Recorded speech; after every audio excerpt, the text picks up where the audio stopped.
अगा विश्वैकधामा तुझा प्रसादू चंद्रमा करू मज पौर्णिमा स्फूर्तीची जो. ज्ञानेश्वरांच्या 9व्या अध्यायाची काही वैशिष्ट्ये आहेत. त्यातलं एक वैशिष्ट्य म्हणजे ज्ञानेश्वरांचं जे भक्तिविवेचन आहे ते 9व्या अध्यायामध्ये विस्ताराने आलेलं आहे. ज्ञानेश्वरांनी त्याला राजविद्या आणि राजगुह्य म्हटलेलं आहे. दुसरं वैशिष्ट्य असं आहे की 9व्या अध्यायामध्ये 34 श्लोक आहेत. मूळ गीतेमध्ये 9व्या अध्यायात कृष्णाखेरीज कोणीच नाही आहे. या ठिकाणी वक्ता एकच आहे, तो म्हणजे भगवान कृष्ण. अर्जुन नाही, संजय नाही, धृतराष्ट्र नाही. पण ज्ञानेश्वरांनी बाकी 9व्या अध्यायामध्ये संजय आणि धृतराष्ट्र आणले आहेत. आणि संजय आणि धृतराष्ट्र आणण्याचं कारण देव आणि भक्त यांचं परस्परांबद्दलचं जे सख्य भाव आहे त्याचा परिणाम संजयाच्या मनावर होतो, संजयाच्याही मनावर होतो. कारण संजय हा केवळ निवेदक आहे, निरोप्या आहे, तो याच्यामध्ये गुंतलेला नाही आहे. परंतु ज्ञानेश्वरांनी जे वर्णन केलं आहे अर्जुनाप्रती कृष्णाचं सख्य आणि कृष्णाप्रती अर्जुनाचं सख्य, त्याचा एक अत्यंत उत्कट असा प्रत्यय संजयाला येतो आणि त्या प्रत्ययाने तो अतिशय प्रभावित होतो, भारावून जातो. अर्जुन आणि कृष्ण यांचं परस्परांबद्दलचं हे सख्य इतकं उचंबळलेलं दिसावं अशाच पद्धतीचं विवेचन भक्तीचं 9व्या अध्यायामध्ये आलेलं आहे. 9व्या अध्याय हा याचं चौथं वैशिष्ट्य असं आहे की ज्ञानेश्वरांचा सुद्धा तो अत्यंत आवडता अध्याय होता. ज्ञानेश्वरांनी समाधी घेण्यापूर्वी ज्ञानेश्वरी आपल्यासमोर ठेवली आणि त्यातल्या 9व्या अध्यायाचं स्मरण त्यांनी केलं. म्हणजे ज्ञानेश्वरांचा सुद्धा आवडता अध्याय आहे की जगाचा निरोप घेण्यापूर्वी त्यातल्या भक्तिविवेचनाचं स्मरण करणं त्यांना आवश्यक वाटावं, इतका तो महत्त्वाचा आहे. या भक्तीचं वैशिष्ट्य थोडंसं वेगळं आहे. मुळात भक्तीचं पहिलं विवेचन हे नारदांनी केलेलं आहे, नारद भक्तिसूत्रांमध्ये. आणि भक्तीचं पहिलं लक्षण त्यांनी सांगितलं आहे. भक्ती कशाला म्हणावं? सात्वस्मिन परम प्रेम रूपा. अस्मिन म्हणजे ईश्वराच्या ठिकाणी ज्याचं पराकोटीचं प्रेम प्रगट झालं असेल त्याला भक्ती म्हणायची. मानवाने आपल्यापेक्षा लहानावर प्रेम केलं तर त्याला वात्सल्य म्हणतात. आपल्या बरोबरच्याशी प्रेम केलं तर त्याला स्नेह म्हणतात, सख्य म्हणतात. विजातीयांच्या प्रेमामध्ये थोडीशी वासनाही मिसळलेली असते आणि वडिलांबद्दल जे प्रेम असतं त्याला आदरभावना म्हणतात. देवादिकांबद्दलचं जे प्रेम असतं त्याला बाकी भक्तिभावना म्हणतात.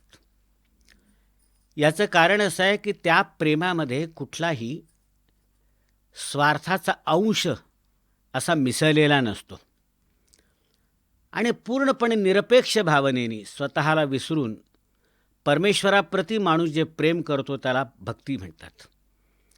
शांडिल्याचीही भक्तिसूत्र आहेत. त्यांनीही याच चालीवर भक्तीचं लक्षण सांगितलं आहे. सा परानुरक्ते ईश्वरी. ईश्वराच्या ठिकाणी परानुरक्ती म्हणजे अतिशय अनुरक्ती, अतिशय अनुराग, अतिशय प्रेम, त्याला भक्ती म्हणतात. या भक्तीचे 2 प्रकार सांगितलेले आहेत, पराभक्ती आणि दुसरी अपराभक्ती.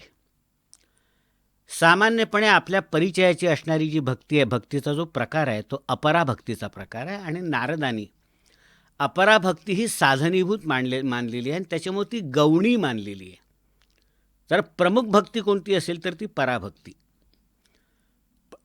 सामान्यपणे आपण सगळेच अपराभक्ती करत असतो. याचं कारण त्या भक्तीकडे आपण साध्य म्हणून पाहत नाही, साधन म्हणून पाहतो. आपल्याला असं दिसेल की प्रल्हादानेही जी नवविधा भक्ती सांगितलेली आहे श्रीमद भागवतामध्ये, त्याच्यामध्ये सुद्धा पहिल्या 8 भक्तीचे जे प्रकार आहेत ते अपराभक्तीचे आहेत. स्मरणम, कीर्तनम, परमेश्वराची सेवा, परमेश्वराचं अनुसंकीर्तन, परमेश्वराचं स्मरण, परमेश्वराचं सख्य, परमेश्वराचं पादसेवन, पादसेवा, असे जे प्रकार त्यांनी सांगितले त्यातलं शेवटची सख्यम आणि मग आत्मनिवेदनम. हे जे आत्मनिवेदन भक्ती आहे ती बाकी पराभक्ती आहे. बाकीच्या सगळ्या ज्या अष्टभक्ती आहेत त्या सगळ्या अपरा म्हणजे गौणी भक्ती आहेत. भक्तीला कशाची अट नसते, कशाच्या पात्रतेची अट नसते. सामान्यपणे आपली समजूत अशी आहे की भक्तीसाठी आपल्याला परमेश्वराच्या सन्निध जाण्यासाठी आवश्यक अशी पात्रता मिळवावी लागते. 9व्या अध्यायामध्ये भगवान कृष्णाने सुद्धा या पात्रतेची अट सैल केलेली असं आपल्याला दिसेल.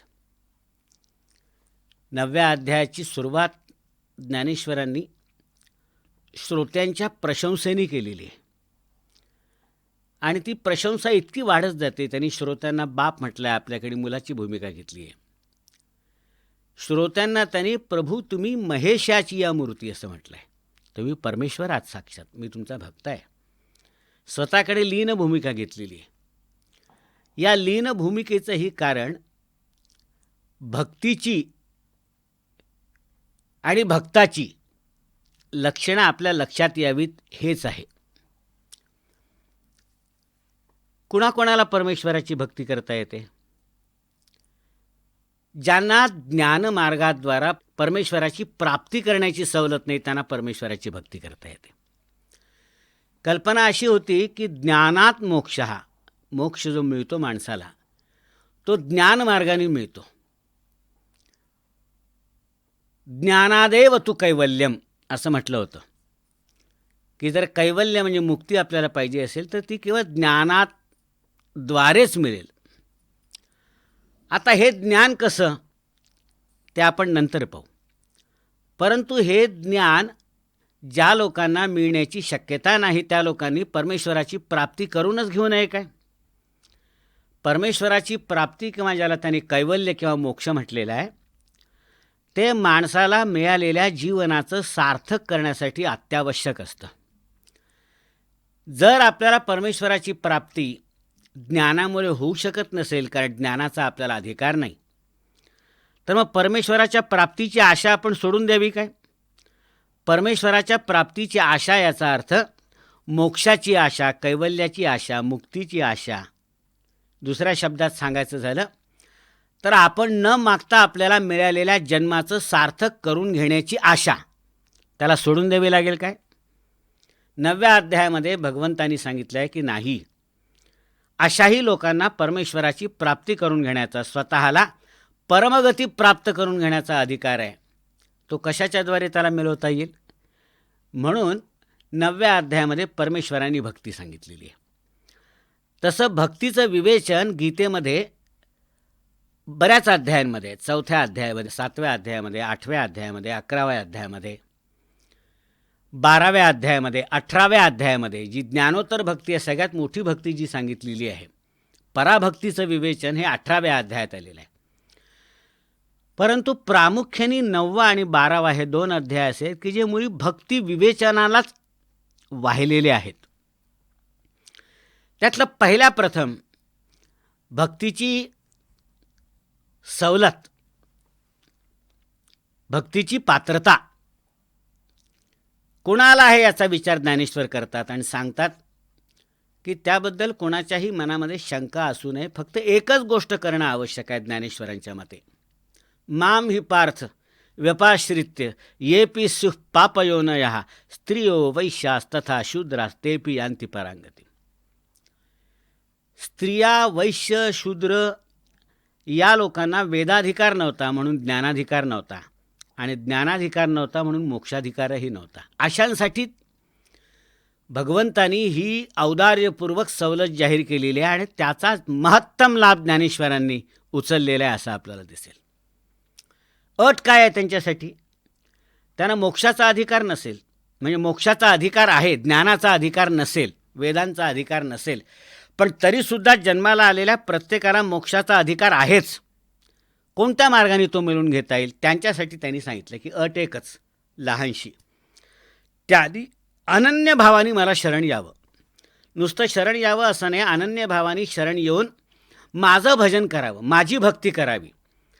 त्यानंतर त्यांच्याबद्दलचं सगळं काही उरलेलं जे काम आहे ते मी करेन.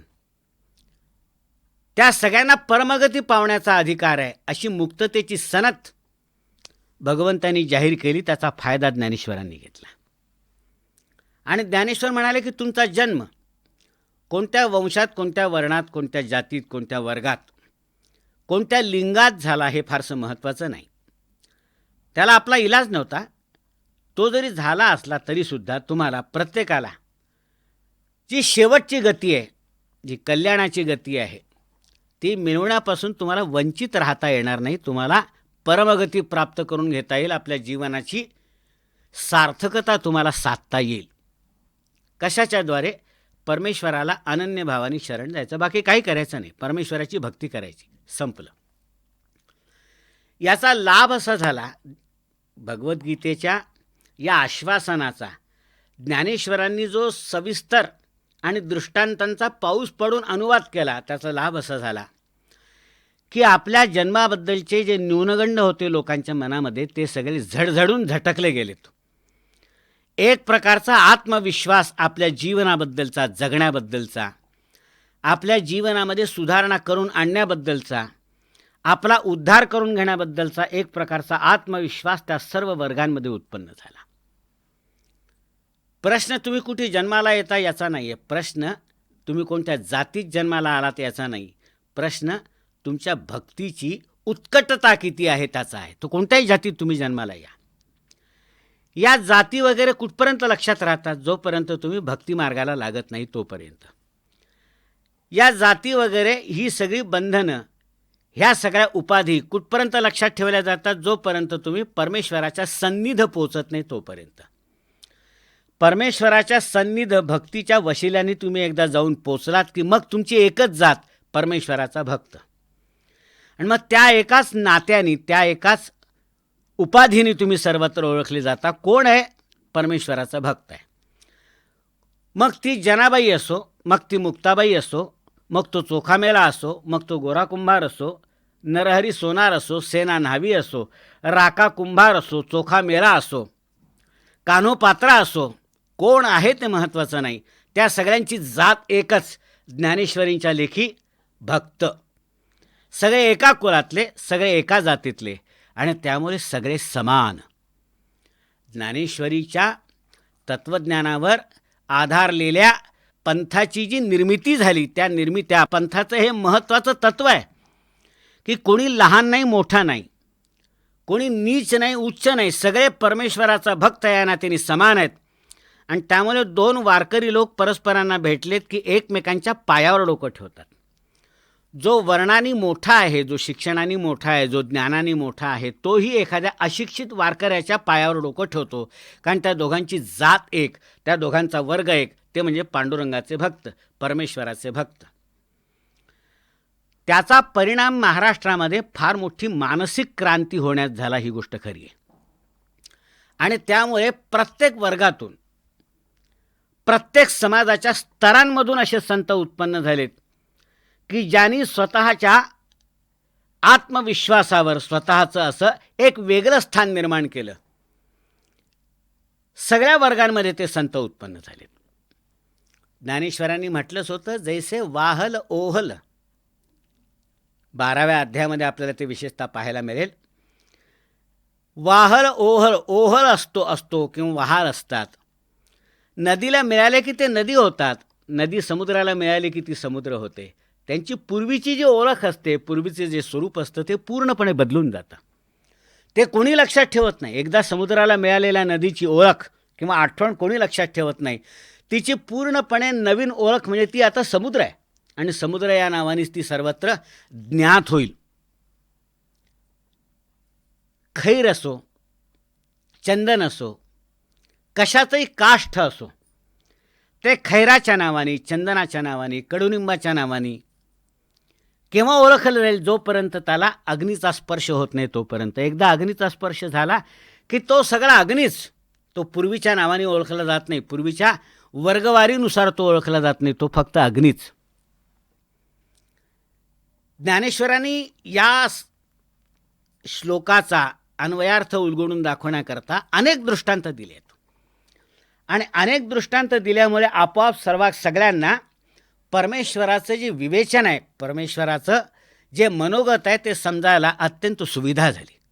सगळ्यांना आपोआप सगळ्यांच्या अंतःकरणापर्यंत जाऊन पोचले. याचं कारण नित्याच्या व्यवहारातले आणि अनुभवातले दृष्टांत ज्ञानेश्वरांनी त्या ठिकाणी दिलेले आहेत.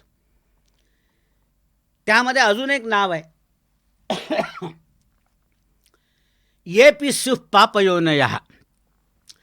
स्त्रिया असोत, वैश्य असोत, शूद्र असोत. पापयोनी म्हणजे काय?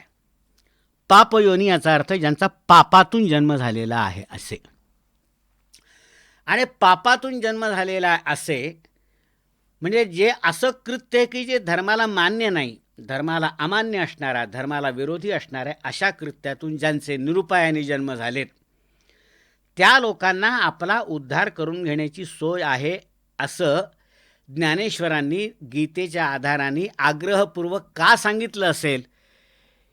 याचं कारण ज्ञानेश्वरांचा पूर्वेतिहास माहीत असणाऱ्यांना सांगण्याची गरज नाही. इलाज नाही कुठे आपल्याला आणि कोणाच्या पोटी जन्माला आला,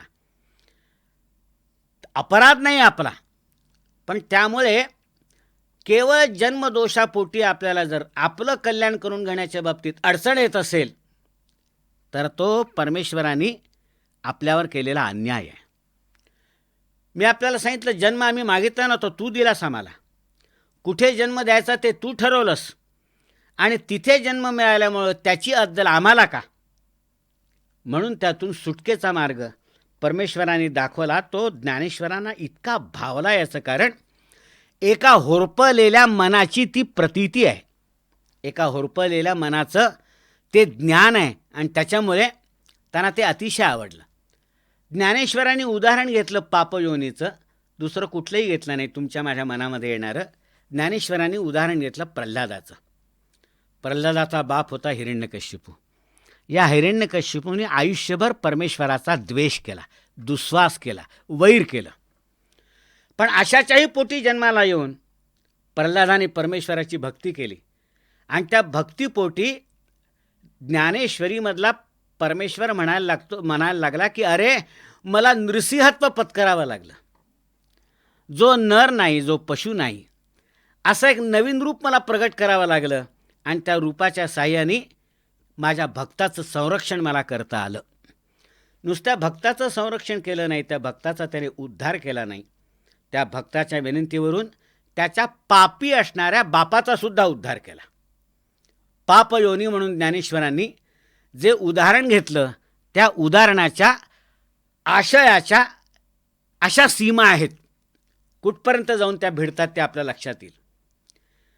त्याच्या अगोदर भगवंतांनी सांगितलं की अपिचे सुदुराचारो भजते माम अनन्य भाग साधुरेव समंतव्य सम्यक व्यवसितो हि सहा.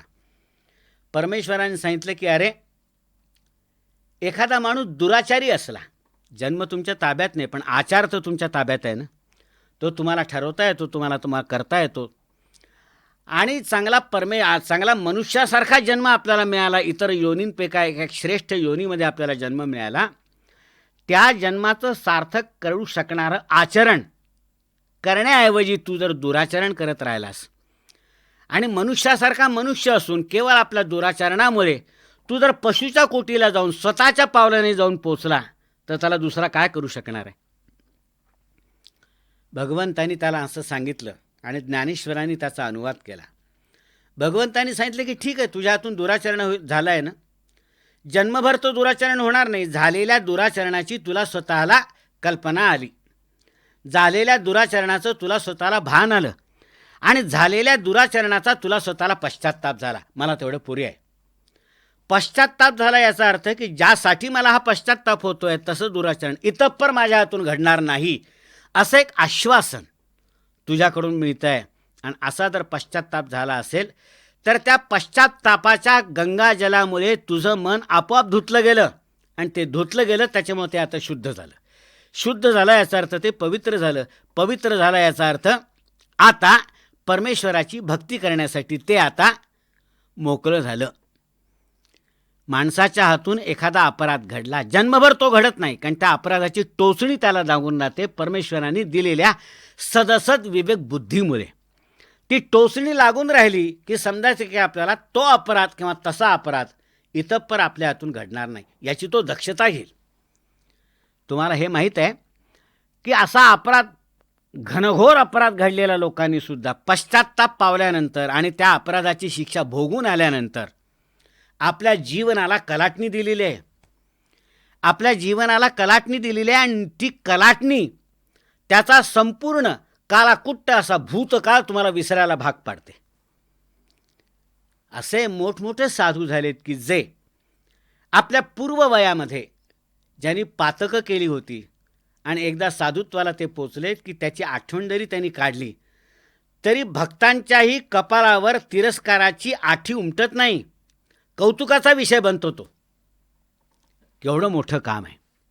ज्ञानेश्वरांनी त्याच्यासाठी दिलेली जे दृष्टांत आहेत, तो आधी जरी दुराचारी तरी सर्वोत्तमूची अवधारी, जैसा बुडाला महापुरी न मरतू निघाला.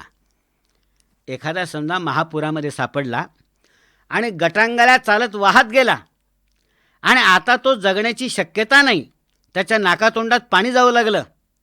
परंतु जर कुणाच्या हे लक्षात आलं, काठावर बसलेल्या त्यांनी उडी मारून जर त्याला पकडलं आणि त्याला सुखरूप जर आणलं काठावर, तर त्यानंतर तो क्षणापूर्वी मेला होता ही एक आख्यायिका बनते.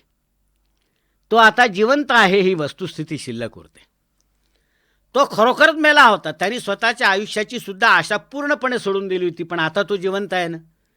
तो मेला होता हे लोकांच्या फारसं लक्षात राहत नाही, त्याच्या स्वतःच्याही लक्षात राहत नाही. तो जिवंत आहे एवढंच फक्त लक्षात राहतं. त्याप्रमाणे एकेकाळी याचा भूतकाळ अतिशय कलंकित होता, त्याच्यानंतरच्या शुद्धाचरणामुळे तो भूतकाळ सगळा विसरला जातो आणि लोकांच्या लक्षात राहतं त्याचं आजचं साधुत्व. साधुरेव समंतव्य सम्यक व्यवस्थितो हि सहा, असं ज्ञानेश्वर म्हणतात. या लागी जो दुष्कृती जरी झाला तरी अनुताप तीर्थी न्हाला, न्हाऊनी मजा आतू आला सर्व भावे. ज्ञानेश्वरांनी शब्द फार चांगला वापरला आहे. अनुताप म्हणजे पश्चात्ताप. पश्चात्तापाच्या तीर्थामध्ये तो न्हालेला आहे. तीर्थ पवित्र असतं, इतकं पवित्र असतं की ते अपवित्र वस्तूवर शिंपडलं तरी सुद्धा ती पवित्र होते. हा जर त्या अनुतापाच्या तीर्थामध्ये न्हावून निघाला असेल तर याच्यामध्ये आता अशुद्ध अपवित्र असं काहीही राहिलं नाही, आणि तो शुद्ध झाल्यामुळे आता त्याला जवळ करणं मला सोपं गेलं. तो माझ्या जवळ आला, त्यामुळे आपोआप माझा स्पर्श त्याला झाला, आणि माझा स्पर्श त्याला झाल्याबरोबर आपोआप त्याच्यामध्ये आंतरिक परिवर्तन होऊन जातं. त्याचं आचरण तर बदलतंच, पण त्याच्यामध्ये आंतरिक परिवर्तन होऊन जातं. यासाठी ज्ञानेश्वर त्यातल्या प्रत्येकावर एक वेगवेगळा दृष्टांत आपल्याला देत आहेत. ज्ञानेश्वर म्हणतात, अगा कुलाची या चोखटपणा न लगा, अभिजात्य क्षणी श्लाघा, व्युत्पत्तीचा वाऊगा सोसू का व्हावा. एखादा माणूस खानदानी आहे हे मी लक्षात घेत नाही. एखादा माणूस हा अत्यंत विद्वान आहे हे सुद्धा मी लक्षात घेत नाही. विद्वान माणसं सुद्धा वाईट निघू शकतात. एखादा माणूस कमी शिकलेला आहे हे सुद्धा मी लक्षात घेत नाही. तैसे माझी ये भक्ती विण, जलो ते जियालेपण, अगा पृथ्वीवरी पाषाण नसती काही. मी लक्षात घेतो ती त्याची भक्ती, त्याची विद्वत्ता नाही, त्याचं कुळ नाही, त्याची खानदान नाही, त्याचं वर्ण नाही, त्याची जात नाही. मी लक्षात घेतो त्याची भक्ती. ती भक्ती किती अस्सल आहे, ती भक्ती किती बावन कशी आहे असं मी पाहतो. आणि जर इतकं सगळं आहे, चांगलं कुळ आहे, चांगला वंश आहे, चांगलं खानदान आहे, विद्वत्ता आहे, शहाणपण आहे, कीर्ती आहे, भक्ती नाही. ज्ञानेश्वर म्हणतात त्याचं आयुष्य माझ्या लेखी पाषाणासारखं आहे. ज्ञानेश्वर म्हणतात त्याचं आयुष्य माझ्या लेखी पाषाणासारखं आहे. पाषाणावर परमेश्वर बसला काय किंवा एखादा दरोडेखोर बसला काय, त्याला त्याचं सुखदुःख काहीही नसतं. तसं मी या माणसाला पाहतो. तेव्हा भक्तिवीण असं जर एखाद्याचं आयुष्य असेल तर ते माझ्या मते अत्यंत निरर्थक असं आयुष्य आहे. निंब निंबोलिया मोडोनी आला तरी तो कावलियासी सुकारू झाला, तैसा भक्तिहीनू वाढिन्याला दोषाची लागी. समजा कडुलिंबाच्या झाडावर लिंबोण्या आल्यात, तर कडुलिंबाचं झाड लिंबोण्याच्या फळांनी थपथपून गेलं. त्याचा आनंद कोणाला? कावळ्यांना. त्याचा आनंद कावळ्यांना, इतरांना नाही. त्यामुळे तैसा भक्तिहीन वाढिन्याला दोषाची लागी. भक्तिहीन माणूस वाढत जातो, त्याच्यामधले दोषही वाढत जातात, त्याच्यामधले गुण वाढत जात नाहीत. भक्तिहीनतेमुळे, भक्तीचं मूल्य न ओळखल्यामुळं, भक्तीचं महत्त्व न ओळखल्यामुळे त्याच्या आयुष्यामध्ये वाढत जातात ते दोष, वाढत जातात ते पाप. तैसी भक्तिहीनाचे जिणे, जो स्वप्नीही परिसुकृत नेणे, तेणे संसार दुःखासी भाणे ओगरिले. स्वप्नात सुद्धा ज्यांनी कधीही पुण्य पाहिलं नाही, स्वप्नात पाहिलं नाही याचा अर्थ कधीही आयुष्यात त्यांनी पुण्याची कल्पनाच केली नाही, करू शकला नाही. पुण्य म्हणजे काय असतं त्याची. म्हणून कुल उत्तम नोहावे, जाती अंत्यजही व्हावे, वरी देहाचे नावे पशुचेही लाभो. त्यांचं म्हणणं असं आहे की तुमचं कुल उत्तम नसलं तरी चालेल, अंत्यज म्हणजे शेवटची जात तुम्हाला मिळाली तरी चालेल, वरी देहाचे नावे पशुचेही लाभो, तुम्हाला पशुचा देह लाभला तरी चालेल. मनुष्याचा सगळ्यात चांगला देह न मिळाला तरी मी मनावर घेत नाही. याचं कारण आठवतं? परमेश्वर म्हणतात ज्ञानेश्वरांच्या मुखातून, पाहे बा सावजी हातीरू धरिले, तेणे तया काकुलते माते स्मरिले, की तयाचे पशुत्व वावो झाले पावलिया माते. तुम्हाला आठवतं? परमेश्वर विचारतात ज्ञानेश्वरांच्या मुखातून, गजेंद्र कोण होता? पशु होता. पण त्याला नकराने धरल्याबरोबर त्याने काकुळतीने माझी भक्ती केली, मला साथ घातली, मी जाऊन त्याची मुक्तता केली. त्याचं पशुत्व मी लक्षात घेतलं नाही. माझ्या काय मनामध्ये अशी अट नाही की तो माणूस असला पाहिजे, विचार करणारा असला पाहिजे, शहाणा असला पाहिजे, ज्ञानी असला पाहिजे. पशुचं जरी त्याला शरीर लाभलं तरीसुद्धा मी त्याचाही उद्धार करतो, त्याच्याही जीवनाचं सार्थक करतो, केवळ त्याची माझ्याबद्दलची आरती किंवा भक्ती पाहून. ते पापयोनीही हो तुका, ते श्रुताधीतही न हो तुका, परी मदसी तुकिता तुका तुटी नाही. ते पापयोनी असली तरी चालेल, ते श्रुताधीतही म्हणजे न शिकलेले असले तरी चालेल, शिकलेले नसले तरी चालेल. परी मदसी तुकिता तुका तुटी नाही. माझ्याशी त्याची तुलना करता मला त्याच्यामध्ये कुठलीही अपूर्णता जाणवत नाही, त्रुटी जाणवत नाही, कुठलीही उणीव जाणवत नाही. का बरं? एरवी दैत्यकुल साचो कारे, परी इंद्रही सरीन लाहे उपरे, म्हणून भक्ती गा येथ सरे जाती अप्रमाण. इंद्राला सुद्धा जे जमलं नाही ते प्रल्हादाला जमलं. असा अवघड होता त्यावेळेसचा माझा अवतार, असा अवघड होता त्यावेळेसचा माझा जन्म. इतक्या अटी होत्या हिरण्यकश्यपूच्या की त्या माणसाला अमरपदच लाभलं असतं, आणि असा माणूस जर अमर झाला असता तर सगळ्या दुष्टशक्ती फोफावल्या असत्या. सज्जनांचं जीवन हे अत्यंत असह्य झालं असतं. त्यामुळं त्या सगळ्या त्याच्या अटींवर मला उपाय शोधावा लागला, आणि अशा रीतीचा जन्म घेऊन, अशा रीतीचं रूप घेऊन मला त्याचा निपात करावा लागला, आणि माझ्या भक्ताचं, प्रल्हादाचं मला रक्षण करावं लागलं. कसं होतं हे? ज्ञानेश्वरांनी एक दृष्टांत दिला आहे. राजाज्ञेची अक्षरे आहाती, जिथे चामा एका जया पडती, तया चामासाठी जोडती सकल वस्तू.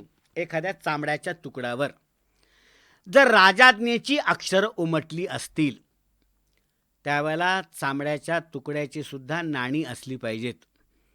आज जसं कागदाच्या तुकड्यावर शिक्का असतो, तर त्याच्यावर जो आकडा टाकला असेल, कागद तेवढाच, पण त्याच्यावर 1 रुपया, 5 रुपये, 10 रुपये, 50 रुपये, 100 रुपये, 1000 रुपये असे जे आकडे टाकले असतील, तेवढ्या एका कागदाच्या तुकड्यावर सुद्धा त्याच्यावर टाकलेल्या आकड्याच्या मोबदल्या इतकी वस्तू तुम्हाला विकत घेता येते. तुम्ही नाणी देत नाही, तुम्ही सोनं देत नाही, तुम्ही चांदी देत नाही, तुम्ही तांब्या पितळेची सुद्धा नाणी देत नाही, तुम्ही एक साधा कागद देता. 100 रुपयाचा कागद दिला तर 100 रुपयाचा माल तुम्हाला विकत घेता येतो. काय आहे त्या कागदाचं मोठेपण? त्या कागदावर राजाज्ञेची अक्षरं उमटलेली आहेत. 100 रुपये ही या कागदाची किंमत आहे. 100 रुपयात पडेल ती सगळी वस्तू घेण्याचा या कागदाद्वारे एखाद्याला अधिकार प्राप्त होतो. आम्ही त्याला विचार करतो का की हे चामड्याचा तुकडा, याची काय किंमत आहे? आम्ही त्याला विचार करतो की ही नोट आहे, हा कागदाचा तुकडा आहे, हा आपण फाडू शकतो, हा आपण जाळू शकतो, याचा आपण विचार करतो. त्या कागदाच्या तुकड्यांची चलत एखाद्याजवळ असणं हे त्याच्या श्रीमंतीचं लक्षण मानलं जातं. त्याच्याजवळ सोनं किती आहे, त्याच्याजवळ चांदी किती आहे, यापेक्षा अशा नोटांच्या चळती त्याच्याजवळ किती आहेत यावरून त्याच्या श्रीमंतीचं मोजमाप केलं जातं. एकच त्याची पुण्याई त्या कागदाच्या तुकड्याची की त्याच्यावर राजाज्ञेची अक्षरं आहेत.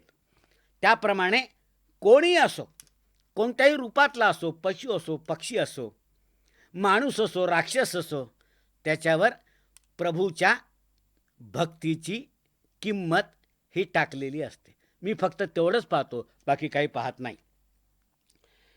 ज्ञानेश्वर म्हणतात, म्हणून कुल जाती वर्ण, जसं वरती सांगितलं, म्हणून भक्ती का येथ सरे जाती अप्रमाण. माझ्या दृष्टीनं जातीचं अजिबात महत्त्व नाही. कोणत्या जातीत, उच्च जातीत, नीच जातीत तुमचा जन्म झाला असेल, मी त्याला अजिबात किंमत देत नाही. माझ्या मते किमतीचं एकच गोष्ट, ते म्हणजे त्याची भक्ती, जात नाही. म्हणून पुढे ज्ञानेश्वर म्हणतात, कुळ जाती वर्ण हे आगवेची गा आकारण, येथ अर्जुना माझेपण सार्थक एक. तुमचं कुळ चांगलं असेल, तुमचं जाती चांगलं असेल, तुमचं वर्ण चांगलं असेल, मी त्याला अजिबात किंमत देत नाही, कप पदार्थ समजतो. माझ्या दृष्टीनं किंमत देण्यासारखी एकच गोष्ट की तुम्ही माझी माणसं आहात, माझ्या परिवारातली आहात, माझ्या भक्त परिवारातली आहात, आणि त्याच्यामुळे माझेपण एवढंच मी तुमचं पाहतो. तुम्ही मला स्वतःला अर्पण करून टाकलेलं आहे आणि त्यामुळे तुम्ही आता माझे झाला आहात. हे किती प्रमाणात तुम्ही केलं तेवढंच मी पाहतो आणि त्यालाच मी किंमत देतो. तैसे भलतेने भावे मन मज आतू हो येते हो वावे, आले तरी आघवे मागील वावो. फारच चांगलं सांगितलं ज्ञानेश्वरांनी. भलतेने भावे म्हणजे तुमच्या मनामध्ये कोणतीही इच्छा असो, कोणतीही कल्पना असो, कोणताही उद्देश असो. आता पहा बरं का, काय गंमत आहे.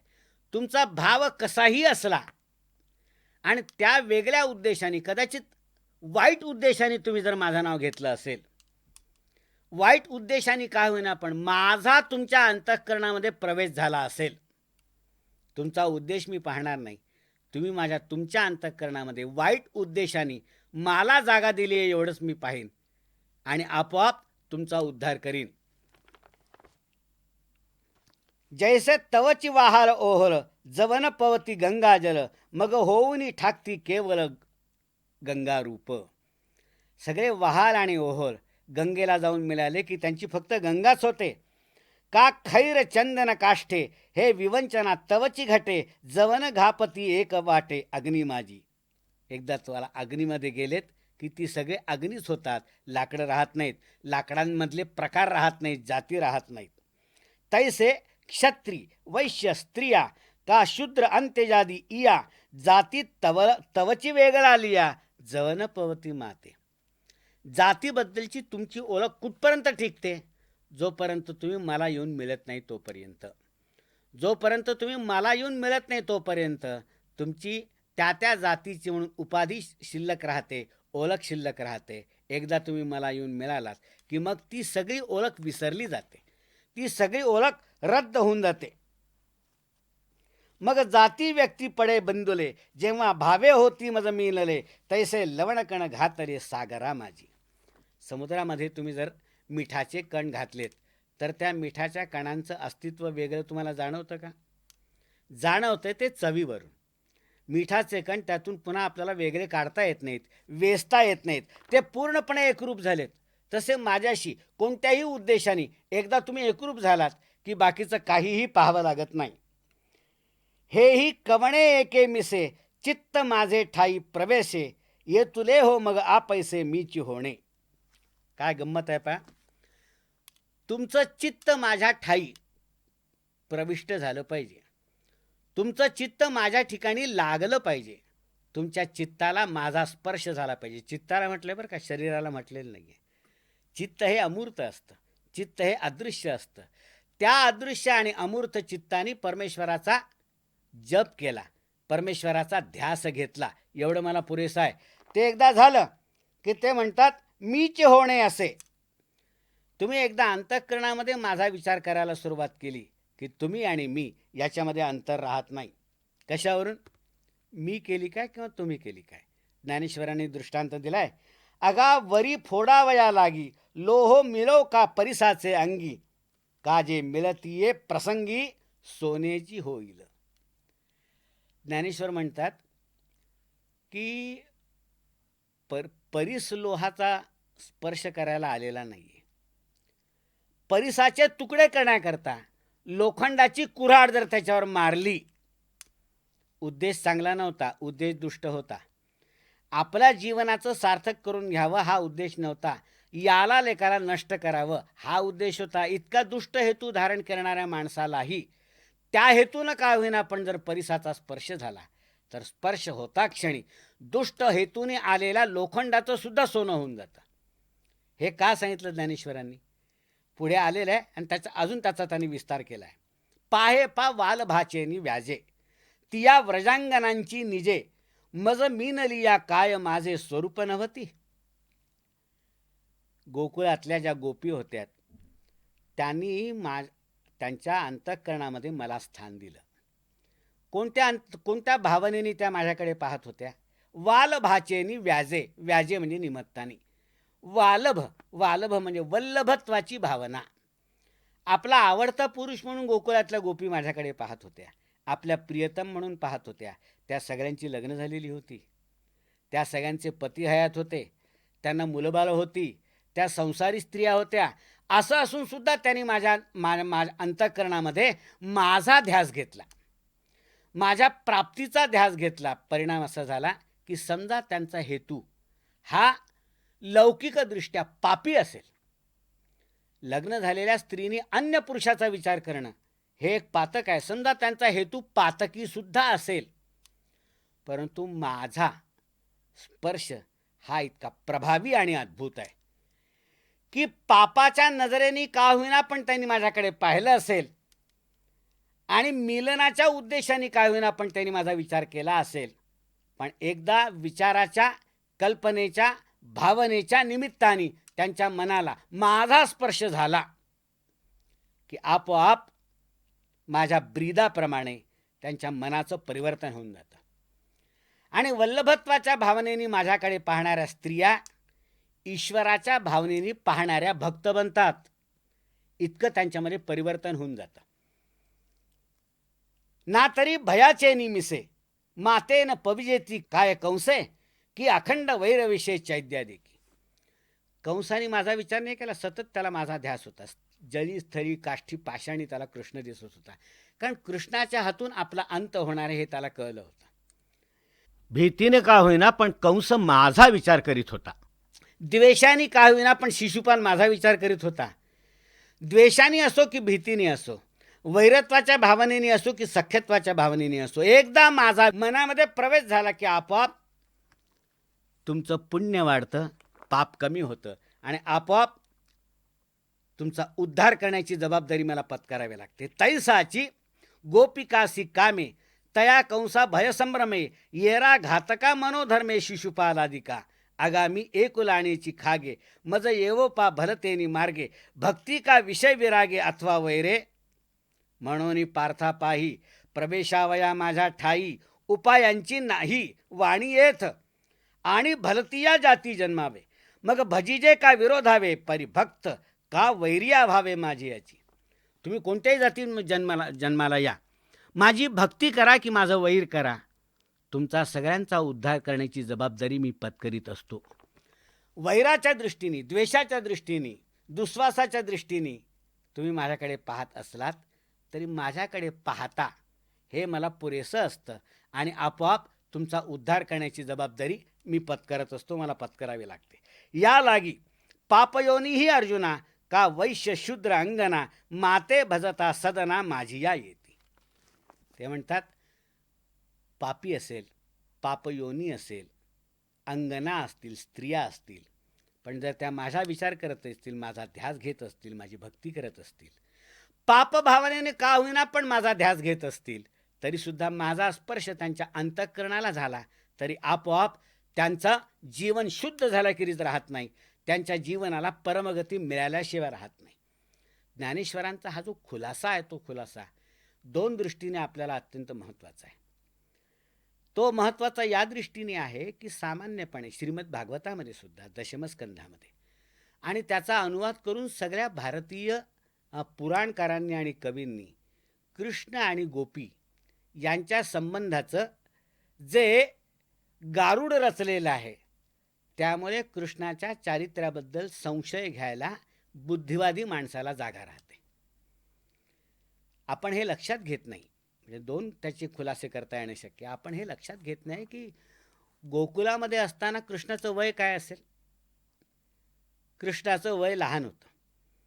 सगळ्या गावातल्या लोकांना हा गाव पाटलाचा लोभस मुलगा, त्याच्याबद्दल वात्सल्य उत्पन्न होत होतं आणि ते त्याला जवळ घेऊन त्याच्यावर लोभाचा वर्षाव करीत होते. हे लक्षात न घेता कृष्ण आणि गोपी यांच्या अवैध आणि अनैतिक संबंधाच्या ज्या कहाण्या उत्पन्न झाल्यात त्यांचीसुद्धा भक्तीच्या भावनेने अत्यंत चविष्टपणे चर्चा होते. त्या कृष्णावर आलेल्या आराला, कृष्णाबद्दल उत्पन्न होणाऱ्या संशयाला आणि कृष्णाच्या चारित्र्यावर होणाऱ्या आरोपाला अत्यंत चपखल असं उत्तर देण्याचा प्रयत्न ज्ञानेश्वरांनी या ओव्यांमध्ये केलेला आहे. मन मज आतू प्रवेशे, मनाने जरी माझ्याशी त्यांनी संपर्क साधला, शरीराने नाही. चित्त माझे ठाई प्रवेशे, नुसत्या चित्ताने जरी त्यांनी माझ्याशी संपर्क साधला तरी त्यांच्या मनामध्ये आमूलाग्र परिवर्तन होऊन जाईल. पापी दृष्टीने माझा विचार करणारं जे मन असेल ते मन बदलून जाईल आणि भक्तीच्या दृष्टीने परमेश्वराच्या प्राप्तीचा त्यांच्यामध्ये हव्यास उत्पन्न होईल, त्यांच्यामध्ये ओढा उत्पन्न होईल. आपोआप त्यांच्याही अस्तित्वामध्ये बदल होईल आणि त्यांच्या जीवनाला एक चांगली दिशा लागून जाईल.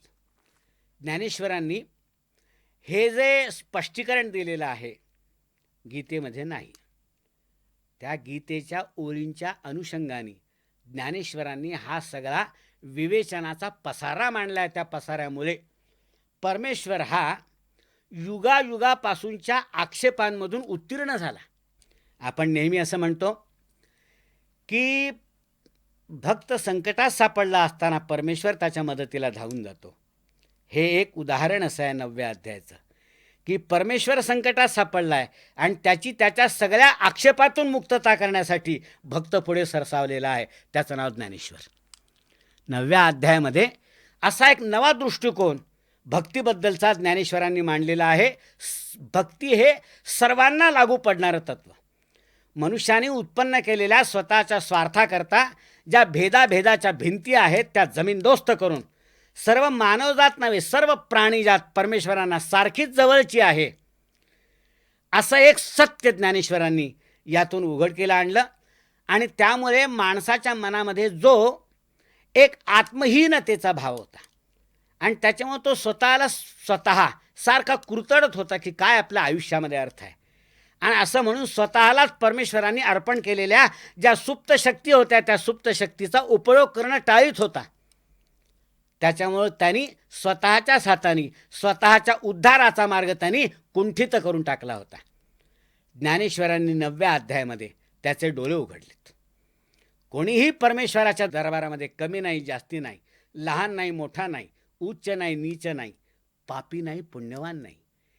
एकदा परमेश्वराच्या भक्तीचा ध्यास तुम्ही धरलात आणि त्याला जर अनन्यभावाने शरण गेलात तर तुमचा तोपर्यंतचा सगळा काळाकुट्ट असा रीतीचा जो भूतकाळ आहे तो भूतकाळ बदलून जातो आणि तुमचं साधूमध्ये रूपांतर होतं. शब्द वापरला भगवंतानी, साधुरेव समंतव्य. तो चांगला माणूस होता असं म्हणत नाहीत, ते साधूच म्हणतात. आणि आपल्याला माहिती आहे की साधू सर्वसामान्य माणसाच्या लेखी हा पुष्कळदा परमेश्वरापेक्षा लोकांना अधिक विश्वसनीय मानतो.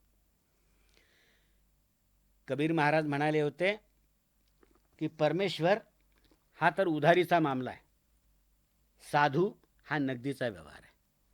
साधू आम्हाला दिसतो, त्याच्याशी आम्हाला बोलता येतं, त्याचे शब्द आम्हाला श्रवण करता येतात, त्याची आम्हाला प्रत्यक्ष आमच्या हाताने सेवा करता येते.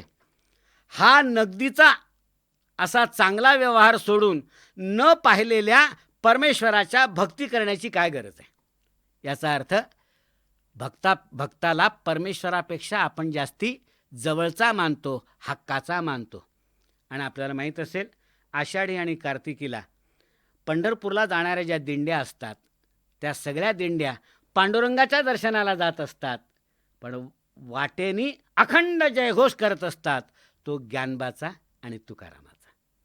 भक्ताचा जयघोष करतात, त्यांना भीती वाटत नाही की आपण भक्ताचा जयघोष करतो याबद्दल परमेश्वराची आपल्यावर अवकृपा होईल, तो रागावेल, त्याचा रोष होईल, असं त्यांना वाटत नाही. कारण त्यांना माहीत आहे की परमेश्वरसुद्धा भक्ताला अतिशय जवळचा मानतो. किती जवळचा मानतो? अत्यंत जवळचा मित्र मानतो. एखाद्याचं कलत्र असावं आवडतं. कलत्र म्हणजे कांता, बायको.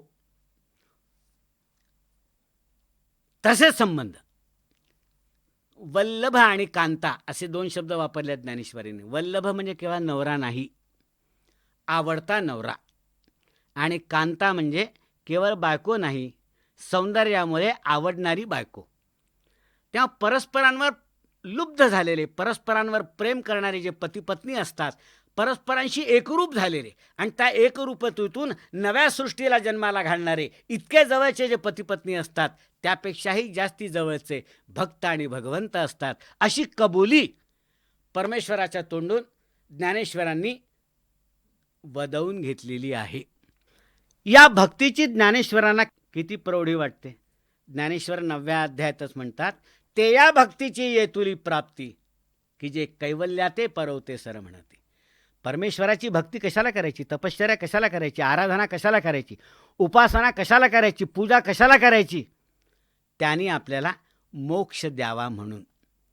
आपण पहिलेपासून विवेचनामध्ये पाहतो आहोत की जे जन्महीन लोक आहेत त्यांनासुद्धा मोक्षाचा अधिकार दिला. या भक्तीच्या द्वारे तुम्हाला मोक्ष मिळू शकेल अशा रीतीचा आत्मविश्वास त्यांच्यामध्ये उत्पन्न केला. भक्तीच्या तुमच्या पराकोटीमुळे तुम्हाला मोक्षापर्यंत जाऊन पोचण्याची गरज नाही. मोक्ष आपल्या पावलांनी तुमच्या उंबरठ्यापर्यंत चालत येतो. पण ज्ञानेश्वर त्या भक्तीची गोडी वर्णन करतायत की ज्या भक्तीच्या द्वारे आपण परमेश्वराला प्राप्त करून घ्यावं, कारण तो सगळ्यात जास्ती आवडता आमचा.